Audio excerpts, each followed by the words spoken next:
My name is Aaron, and I'm your host. Welcome to Short Lessons in Native North American Theatre.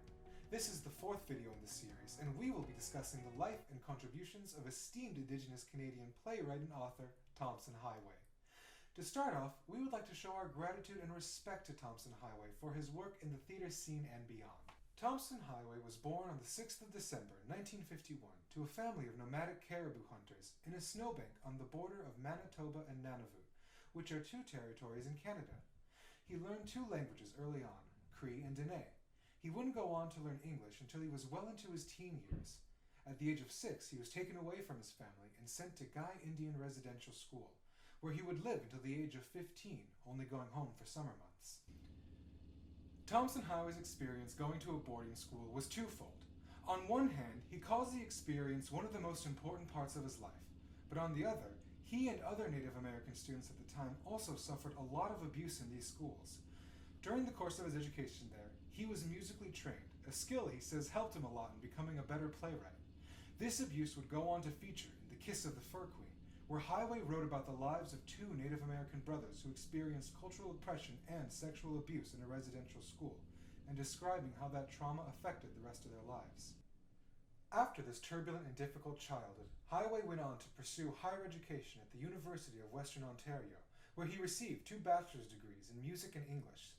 After this time at university, Highway worked as a social worker for 7 years, which is important because he did social work on reservations across Canada, working with First Nations people, including those who identified as LGBTQ and Two-Spirit, further contributing to his experiences that would go on to shape who he is and how he would go on to tell the stories of these people, of First Nations people and experiences. Highway has talked about these experiences and how he wanted to use the extraordinary education that he had been given at the boarding schools to give back to others in his community, including prisoners, the government, and children from broken families. Highway says that I still consider myself a social worker in the sense that I'm in the business of creating a climactic success for Native people, to make communities healthier emotionally and spiritually and more vibrant. I hope that's helped make it easier for Native artists. And now to look at Tomson's plays. The most famous and most acclaimed play by Highway is The Rez Sisters, which is the first of a series of 7 plays called the Rez Septology, of which only 3 have been written at the time of recording this video. The Rez Sisters is a tragicomedy about the dreams and struggles of 7 Native women living on a First Nations reservation.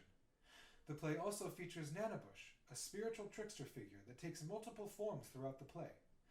Highway won the Dora Mavor Moore Award for Outstanding New Play and the Floyd S. Chalmers Canadian Play Award for Rez Sisters. More on this play can be seen in a more detailed analysis in one of our other videos. The next play in the septology is Dry Lips Ought to Move to Kapuskasing, another popular play that was written in the year The Rez Sisters was published. Dry Lips was written in 1989. Dry Lips is about 7 Native men on a First Nations reservation, as an all-female hockey team is forming, and the play focuses on their desires and temptations, as well as their misogyny and masculinity. Nanabush from Rez Sisters is also present in this play, taking the form of multiple women throughout the play to expose the misogyny and inner ideals of the men.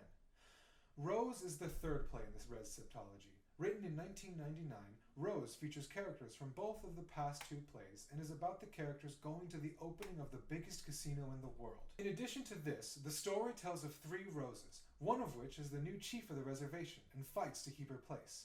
Rose shows us how the men and the women interact, focusing on disagreements and sometimes violence which stems from misogyny and conflicts of interest between them. The casino and new chief show how people's interests in relation to the reserve are not homogeneous and expands upon what individuals will do to achieve their interests.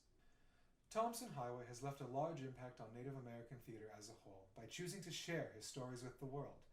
With some of the most popular plays in the Native play space, Highway's plays are significant because they open doors for many Native and non-Native peoples, not just to create more art, but also for them to feel free in expressing themselves.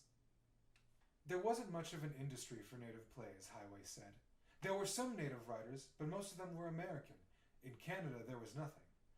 Highway wants to transform his audience, and does this by using his dark humor to address powerful themes and stories that allow the audience to enjoy the story while also understand the depth. Highway also uses his humor because, as he stated, he wants to convey that our primary responsibility on planet Earth is to be joyful, to laugh and to laugh and to laugh. It is because of this Highway employs humor in works and why we should all take a leaf out of his book and apply it to our own lives. Thanks for tuning in and watching our episode on the esteemed playwright Tomson Highway.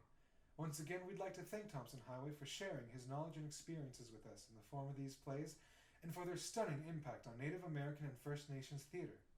We hoped you enjoyed learning with us. Don't forget to check out our other videos in this series.